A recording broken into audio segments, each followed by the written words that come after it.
আব্দুল কাদের জিলানী রহমাতুল্লাহ আলাইহি শুনে আশ্চর্য হলেন। অনেক কথাবার্তা বলার পর ওই বাড়িওয়ালা আব্দুল কাদের জিলানীর কাছে মুরিদ হয়ে যায়, অনেক মোহাব্বতের হয়ে যায়। হুজুর সবক দিয়া দিলেন, সবক অনুযায়ী তিনিও জিন্দিগি কাটাইতেছেন। একদিন ডাক দেয়া কয়, হুজুর আমি আপনার মুরিদ হইলাম, আমি যেহেতু বাদশার কাছে মখমলের কাপড় বিক্রি কইরা একথান কাপড় বিক্রি করি, সারা বৎসর আমার সংসার চালাই, এখন থেকে আমি দুই থান কাপড় বানাবো, এক থান আপনাকে দিব আর এক থান বাদশাহকে দেওয়া হবে। কথা অনুযায়ী মুরিদ এবার মখমলের কাপড় বানায়, থান কাপড় বানায়, লম্বা সময় নিয়ে দামি কাপড় বানায়, এক থান কাপড় হুজুরকে হাদিয়া দেয়, হুজুরও পেয়ে খুশি হয়ে যায়। আর এক থান কাপড় বাদশার রাজ দরবারে নিয়ে বিক্রি কইরা সারা বছর তুনের সংসার চালায়। এদিক দিয়ে বাদশার রাজ দরবারে কয়েকজন সামসা ডাক দিয়া কয়, হ্যাঁ বাদশাহ মহাদয়, আপনি শুনে আশ্চর্য হবেন, এই দর্জি বেচারা কাপড় সেলাই করে আপনাকে বৎসরে একবার আইনা বিক্রি করতে কয়। হ্যাঁ, এখন থেকে সে দুইটা কাপড় বানায়, দুই থান কাপড়ের মধ্যে ভালো যেই থান কাপড়টা এটা আব্দুল কাদের জিলানীকে হাদিয়া দিয়া দেয়, আর নরমাল থান কাপড়টা আপনার কাছে নিয়ে আসে বিক্রি করার জন্যে। মখমলের থান কাপড়, এই খবর শুইনা বাদশার মেজাজ আর গরম হয়ে গেল। বাদশাহ লোক পাঠা দিলেন, যাও এই দর্জিকে এই মুহূর্তে ধরে আমার রাজদরবারে নিয়ে আসবা। রাজদরবারে নিয়ে আসলে এবার বাদশাহ তামাক ধমক দেয়, অহংকারীর সাথে ডাক দিয়া কয়, তুমি ওই আব্দুল কাদের জিলানীর মুরিদ হয়েছ, ভালো কথা। আব্দুল কাদের জিলানীও মুরিদ হিসাবে তোমাকে ভালোবাসে, তুমিও তোমার পীর সাহেব, তাই তুমিও ওনাকে ভালোবাসো। তবে মখমলের যে দামি কাপড়টা আমাকে না দিয়া আব্দুল কাদের জিলানীকে কেন দাও? এবার দর্জি ডাক দিয়া কয়, হ্যাঁ বাদশাহ মহাদয়, আমি একই মাপের দুইটা কাপড় বানায়, একটা থান কাপড় আপনার কাছে পাঠায়, আরেকটা থান কাপড় আমার পীর সাহেবের কাছে আমি পাঠায়া দেই। বাদশাহ ধমক দিয়া কয়, আবার যখন কাপড় বানাইবা ভালো কাপড়টা আমাকে আগে দিবা, দুইটা কাপড় আমার কাছে নিয়ে আসবা, আমি পছন্দ করে একটা কাপড় রাখার পর পরের কাপড়টা তোমার পীর সাহেবকে দিও, আমার কোনো অসুবিধা নাই। কিছুদিন পর এবার দর্জি বেচারা কাপড় বানায়া বাদশার রাজ দরবারে দুই থান কাপড় বানায়া নিয়ে যায়। এক থান কাপড় বাদশা রাইখা দিয়া ডাক দিয়া কয়ে, যাও এবার দামি কাপড়টা আমি রাখলাম, নর্মাল কাপড়টা তোমার পীর সাহেব আব্দুল কাদের জিলানীকে দিয়া দাও। যাও যাও, পারলে আমার কি ক্ষতি করবা কইর, বড় পীর আব্দুল কাদের জিলানীকে যায় বিচার দিও, পারলে আমার বিচার করতে বইল। অহংকারীর সাথে বাদশাহ কথাগুলো বলে ফেললেন। ভাইয়েরা আমার, আব্দুল কাদের জিলানীর কাছে যায় দর্জি বেচারা মুরিদ ডাক দিয়া কয়, হ্যাঁ পীর সাহেব হুজুর এমন এমন ঘটনা ঘটেছে। আব্দুল কাদের জিলানী সবক দিয়া দিলেন, আল্লাহ তাআলা তোমাকে উত্তম ফয়সালাকারী, তোমাকে উত্তম জাযা দান করুক, তুমি টেনশন করিও না। এদিক দিয়ে দর্জি বেচারা বাড়িতে চলে যায়। জালেম বাদশা এবার সন্ত্রাসী লাগায় দিছে, পিছনে পিছনে প্রায় 1 মাস 2 মাস 1 বছর পর্যন্ত তাকে পিছনে পিছনে লোক লাগায়া দিছে বিভিন্নভাবে। এখানে সেখানে এবার দর্জিকে বেইজ্জতি করা হয়, ক্রিটিসাইজমূলক কথাবার্তা বলা হয়। প্রায় 1 বছর পার হওয়ার পর আব্দুল কাদের জিলানীর কাছে যায়। এবার মুরিদ ডাক দিয়া কয়, দর্জি বেচারা ডাক দিয়া কয়, হে আব্দুল কাদের জিলানী, আমি যে আপনাকে একটা থান কাপড় দেই এই জন্য বাদশা আপনাকে হিংসা করেছে, আমার সাথেও রাগান্বিত হয়ে অহংকার প্রদর্শন করেছে। হে আব্দুল কাদের জিলানী, এই জালেম বাদশা আমার পিছনে সন্ত্রাসী লাগায়া দিছে, সন্ত্রাসী লাগায়া দিছে, আমার উপরে বিভিন্নভাবে জুলুম করা হয়, অত্যাচার করা হয়, আমি এর বিচার চাই। জুলুমের শিকার হয়ে গেছে আমি মাজলুম, আমার উপরে যে জুলুম করে তার বিচার করেন। আব্দুল কাদের জিলানী পরিপূর্ণ ঘটনা শোনার পর, সম্পূর্ণ ঘটনা শোনার পর একটা কাগজে লেখা দিলেন। কিছু একটা লেখা একটা কাগজ দিয়া বলে, একটা পাতিলার ভিতরে এই কাগজখানা রাখবা, রাখার পর একটু পরে আবার এই পাতিলটা বা বোতল বা কলসটা পাতিলাটা ঢাইকা দিবা। এই কবজখানায় আবার দর্জি বেচারা বাড়িতে নিয়ে যায়, ঢাকনাওয়ালা একটা পাতিল অথবা বোতল সামনে আনে, বোতলের মুখখানা খুললেন বা পাতিলার মুখখাটা খুললেন, ঢাকনা খুলে দিল, কাগজখানা এর ভিতরে রাখছে, রাইখা আল্লাহর উপরে দোয়া করছে, আল্লাহ তুমি বিচার করো। এদিক দিয়ে আব্দুল কাদের জিলানী মুরাকাবায় বসে গেলেন। ভাইয়ারা আমার, কিছুক্ষণের মধ্যেই দেখা যায় ছোট্ট একটা পাতিলার ভিতরে বা বোতলের ভিতরে এই বাদশাহ সহ বাদশার চামচা মন্ত্রী পরিষদে যারা ছিল সব একসাথে ছোট হয়ে এই বোতলের ভিতরে ঢুকিয়া যায়, এই পাতিলার ভিতরে ঢুকিয়া যায় বা বোতলের ভিতরে ঢুকিয়া যায়। বাদশার সন্ধান কোথাও খুঁজে পাওয়া যাচ্ছে না। দর্জি বেচারা আবার ঢাকনা বা বোতলের মুখটা লাগায়া মাটির নিচে রাইখা দিয়েছে অথবা খাটের নিচে রাইখা দেওয়া হয়েছে। এদিক দিয়ে ওই জালেম বাদশার আব্বা হজ্জের সফরে গিয়েছিলেন, তিনি হজ্জের সফরে শেষ করে বাড়িতে আসছে, আইসা দেখে ওনার সন্তান বাদশা ঘরে নাই, রাজ দরবারও নাই। উনি বিভিন্ন এলাকায় তালাশ করে ওনার সন্তানকে খুঁজে পায় না। জঙ্গলে এখানে সেখানে ঘুরতে ঘুরতে জঙ্গলের ভিতরে আল্লাহর এক কামেল বান্দার সাথে দেখা হয়ে গেল। আল্লাহর বান্দার হাতে পায়ে ধইরা কয়, হুজুর আমার সন্তান হারানো গিয়েছে, খুঁজে পাচ্ছি না, তার মন্ত্রী পরিষদের ক্যাবিনেট সদস্যদেরকেও পাওয়া যাচ্ছে না, আমার সন্তানকে কিভাবে খুঁজে পাইব এমন একটা আমল আপনি দিয়া দেন।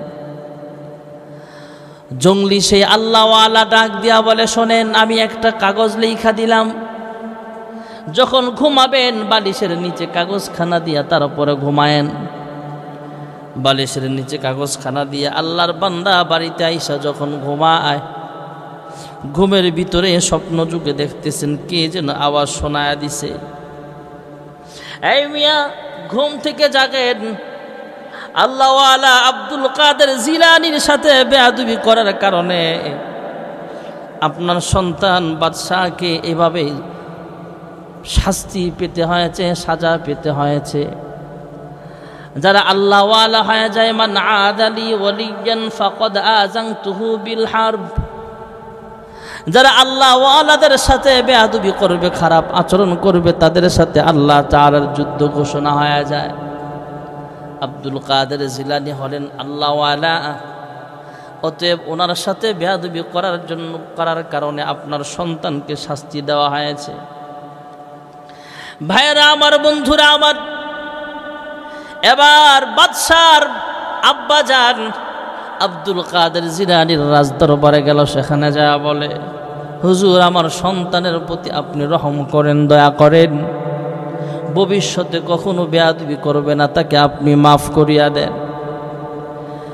সন্তানের পক্ষ থেকে বাবা অনেক কাকুতি মিনতি করে যখন মাফ চায়, আব্দুল কাদের জিলানী আবার সেই দর্জিকে ডাক দিয়া কয়, বাদশাহ আমার সাথে বেয়াদবি যেমন করেছে দর্জির সাথেও তো বেয়াদবি করেছে, ওনার কাছেও মাফ চাও। দর্জি যদি মাফ করে দেয়, দর্জিও মাফ করে দিয়েছে। আব্দুল কাদের জিলানী আবার ডাক দিয়া কয়, ডাকনাটা খোলা। এবার পাতিলা বা বোতলের ডাকনা বা মুখা খোলার সঙ্গে সঙ্গে বোতলের ভিতরে যে বাদশাহ ছিল, বাদশাহ আর এমপি মন্ত্রীরা ছিল, সবগুলো সেখান থেকে বের হয়ে আসে। আব্দুল কাদের জিলানীর কাছেও মাফ চাইল, দর্জি বেচারার কাছেও মাফ চায়, বলে তোমার উপরে আমি জুলুম করেছি, অত্যাচার করেছি, আমাকে মাফ করে দাও, ভবিষ্যতে তোমাদের সাথে আর কোনো বেয়াদবি হবে না।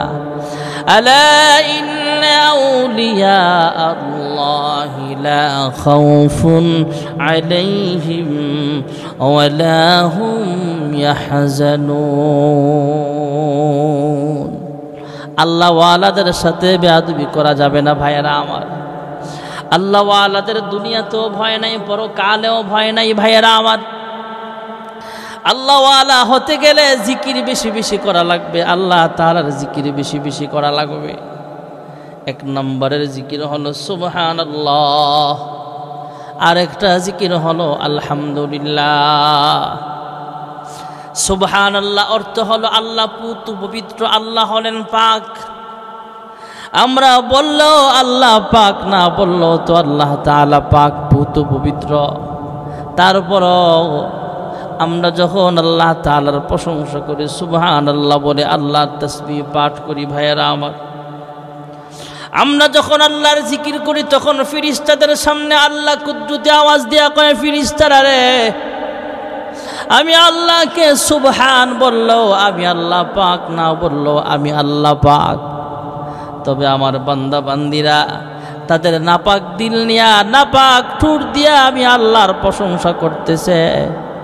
এই ফেরেশতারা তোমরা সাক্ষী থাকো যে আমার বান্দা বান্দিরা সুবহানাল্লাহ বলে জিকির করতেছে।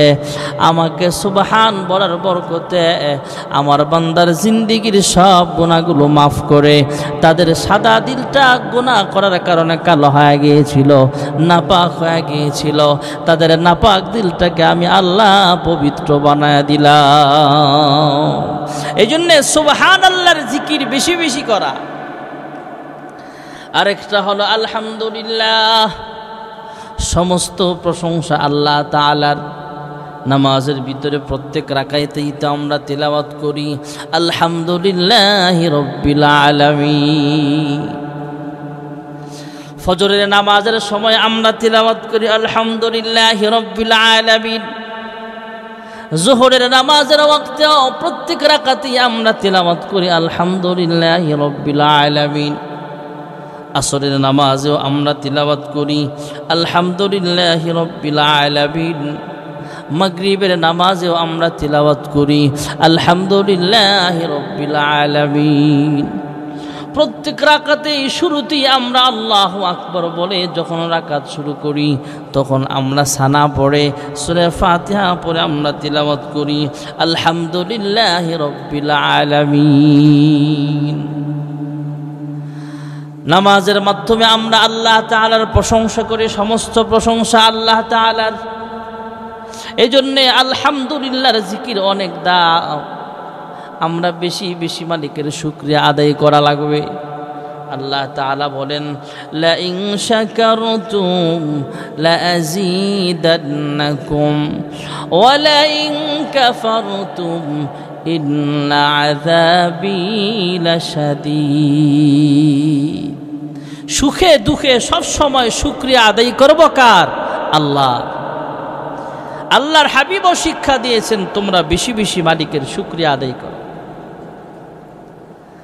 হযরতে মূসা পয়গম্বর আলাইহিস সালাতু ওয়াস সালাম রাস্তা দিয়ে যায়, হঠাৎ একজন কোটিপতি মানুষ জিজ্ঞেস করে, হে মূসা পয়গম্বর, আমার সম্পদ বেশি হওয়ার কারণে আমার কষ্ট হয়ে যায়, 24 ঘন্টা আল্লাহর ইবাদত করতে কষ্ট হয়। আমার মন চায় টাকা পয়সা ধন দৌলতের পিছনে না ঘুইরা ব্যবসা বাণিজ্যের পিছনে যেই সময়টা আমি দেই, এই সময়টাও যদি সুযোগ পাইতাম আল্লাহর ইবাদতে মগ্ন থাকতাম। এমন কোন আমল আছে কিনা যে আমল করলে আমার সম্পদ আল্লাহ তাআলা কমায়া দিবে? পরবর্তীতে মূসা নবী জানায়া দিলেন, হে ভাই, আল্লাহ তাআলা তোমার সম্পদ বাড়াইবার কারণ হলো তুমি বেশি বেশি মালিকের শুকরিয়া আদায় করার কারণ। তুমি শুকরিয়া আদায় করা কমায়া দাও, তাহলেই তোমার সম্পদ আস্তে আস্তে কমে যাবে। লোকটা ডাক দিয়া কয়, হ্যাঁ মূসা কালিমুল্লাহ, আমার সম্পদ কম হোক বা বেশি হোক সেদিকে আমার কোনো সমস্যা নাই, আমি বাঁচি বা মরি কোনো অসুবিধা নাই, আমার সম্পদ থাক বা না থাক অসুবিধা নাই, তবে আল্লাহর শুকরিয়া আদায় করা থেকে আমার নিজেকে বিরত রাখা যাবে না। মরণ পর্যন্ত সব সময় আল্লাহ তাআলার শুকরিয়া আদায় করতেই থাকব। আরেকজন গরিব মানুষ ডাক দিয়া জিজ্ঞেস করেছিলেন, হ্যাঁ মূসা পয়গম্বর, এমন কোন আমল আছে কিনা যে আমলের বরকতে আল্লাহ তাআলা আমার সম্পদ আরো বাড়ায়া দিবে? মুসা নবীর মাধ্যমে আল্লাহ তাআলা জানায়া দিলেন, যাওয়ার সময় জানায়া দিও সে যেন বেশি বেশি মালিকের শুকরিয়া আদায় করতে থাকে। আল্লাহ তাআলা কুরআনুল কারীমে বলেন, লাইন শাকারতুম লাযীদান্নাকুম ওয়া লাইন কাফারতুম ইন্না আযাবি লাশাদীদ। আল্লাহ বলেন, আমি আল্লাহর শুকরিয়া আদায় করো, আমি আল্লাহ তাআলা তোমার নিয়ামত আরো বাড়ায় দেব। সুবহানাল্লাহ। আর যদি আমি আল্লাহর নাফরমানি করো তাহলে জাহান্নামের আযাব কিন্তু খুব ভয়ঙ্কর। এজন্য আমরা শুকরিয়া আদায় করব বেশি বেশি। আমার টাকা পয়সা কম, শুকরিয়া আদায় করি। ধন সম্পদ কম, শুকরিয়া আদায় করি। আল্লাহ যে হাল রেখেছেন আলহামদুলিল্লাহ। হযরতে মূসা পয়গম্বর যাওয়ার সময় জানায়া দিলেন, হ্যাঁ মহিলা, তুমি গরিব, তোমাকে আল্লাহ তাআলা আমল দিয়েছেন, তুমি যেন বেশি বেশি শুকরিয়া আদায় করো। মহিলা ঘর থেকে বের হয়ে কয়, হ্যাঁ মূসা, তোমারও আকল নাই, তোমার আল্লাহ তাআলারও আকল নাই, আমার তো কিছুই নাই, আমি কি দিয়া শুকরিয়া আদায় করব? ওই মহিলা গরিব হলো, ওনার একটা ছোট্ট করে ঘর ছিল, জামা কাপড়ও ছিল, সাধারণ জীর্ণ শীর্ণ কিছু বিছানাপত্রও ছিল। এর সাধারণ নেয়ামতগুলো আল্লাহ আসমান থেকে গজব দিয়া জ্বালায়া দিয়েছে। তৃতীয় আরেকজন মানুষ, যার দুইটা হাত নাই, যার দুইটা পা নাই, এমন একজন হাত পা বিহীন মানুষ মূসা পয়গম্বরের মাধ্যমে আল্লাহর কাছে জানতে চেয়েছিলেন, হে মূসা, যাওয়ার সময় আমাকে জানায়া যাও, আমার পক্ষ থেকে তুমি আল্লাহর কাছে জিজ্ঞেস করবা, আমার দুইটা হাত নাই, আমার দুইটা পাও নাই, আমি হাঁটে হেঁটে মসজিদে যেতে পারি না, আমি দুইটা হাত দিয়ে স্পর্শ করে নিজের খাবার নিজে খাইতে পারি না, গোস্তের টুকরার মতো পড়ে থাকি। আল্লাহর কাছে জানতে চাই তোমার মাধ্যমে মহান আল্লাহ রাব্বুল আলামিন আমার হাত পা ছাড়া আমাকে কেন বানাইছেন, কোন কাজে লাগাইবার জন্য বানাইছে?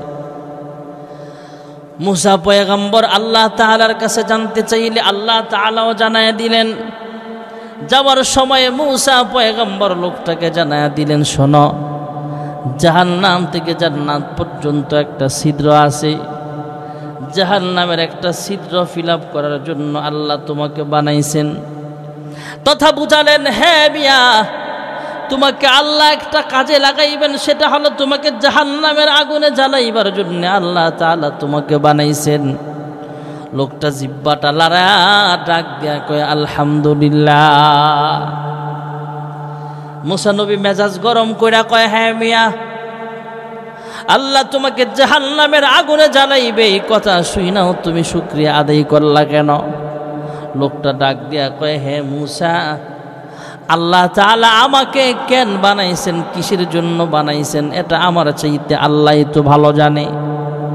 ভেবেছিলাম আমাকে বেহুদা বানাইছে, এখন যেহেতু একটা কাজে লাগাইবার জন্য বানাইছে, তাই মালিকের দরবারে শুকরিয়া আদায় করলাম। মূসা নবী চলে গেলে লোকটা আল্লাহর কাছে জিহ্বাটা লালায়া লালায়া দোয়া করে, হ্যাঁ মালিক, আমার দুইটা হাত নাই, আমার দুইটা পা নাই, ভেবেছিলাম আমাকে এমনি এমনি আপনি বানাইছেন, এখন দেখি একটা কাজে লাগাইবার জন্যই তো আমাকে বানিয়েছেন।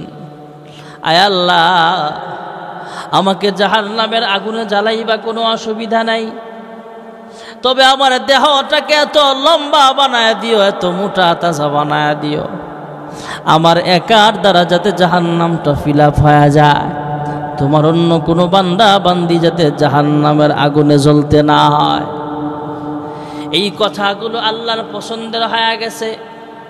পরবর্তীতে মূসা পয়গম্বরকে জানায়া দিলেন, মূসা, যাওয়ার সময় এই হাত বা বিহীন লোকটাকে জানায়া দিও, আমি আল্লাহ তার গুনাহ মাফ করে দিলাম এবং তাকে আমি আল্লাহ জান্নাতের খাতার মধ্যে তার নামটা উঠায়া দিলাম।